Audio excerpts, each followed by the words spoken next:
Lors de la mise sur le marché d'un médicament, les autorités de santé peuvent demander la mise en place d'un plan de gestion des risques médicamenteux. Il s'agit d'un dispositif visant à étudier le bon usage du médicament pour ainsi évaluer le rapport bénéfice-risque pour les patients.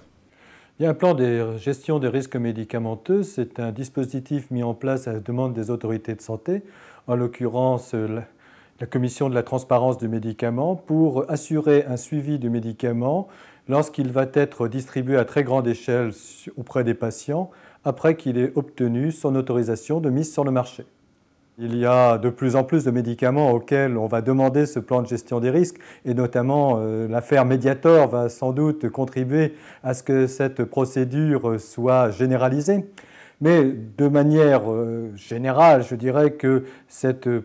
procédure de plan de gestion des risques avec mise en place d'une étude de suivi de médicaments de manière systématique est surtout réservée à des produits qui ont un risque potentiel. Alors ce risque potentiel peut être lié à la molécule elle-même. Quand vous utilisez des médicaments extrêmement puissants mais qui sont des poisons violents dans le traitement du cancer, c'est un peu normal qu'on fasse un suivi bien sûr de gestion des risques pour évaluer si le bénéfice-risque, c'est-à-dire le rapport entre le risque encouru par le patient et le bénéfice qu'il peut en retirer pour sa santé, est quelque chose de raisonnable. Et techniquement, en quoi consiste le plan de gestion des risques médicamenteux ?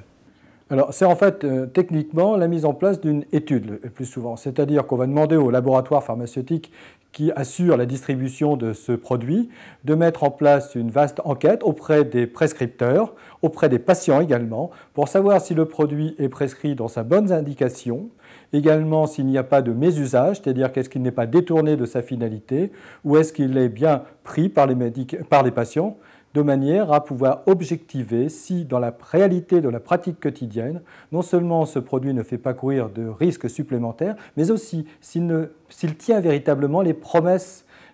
qui sont apparues dans l'essai thérapeutique. Car la situation de l'essai thérapeutique, c'est une situation expérimentale, dans des situations extrêmement encadrées, dans la vraie vie, chez des patients qui, justement, prennent parfois le médicament de manière un peu aléatoire, eh bien, peut se produire des choses très différentes, notamment en termes d'efficacité et malheureusement parfois de tolérance. Mais attention,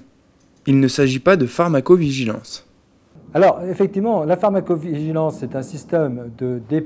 dépistage permanent, c'est-à-dire que tous les médecins qui constatent un effet secondaire sont censés en effectuer la déclaration auprès du Centre régional de pharmacovigilance, mais c'est un système général et générique, je dirais. Le système de plan de gestion des risques, c'est au moment de la sortie d'un nouveau médicament de mettre tout un dispositif très spécialisé, très focalisé pour véritablement passer, je dirais, le médicament au microscope dans la réalité de la pratique quotidienne. Une réaction ? Un témoignage ? Commentez ce reportage sur dijonsanté.fr.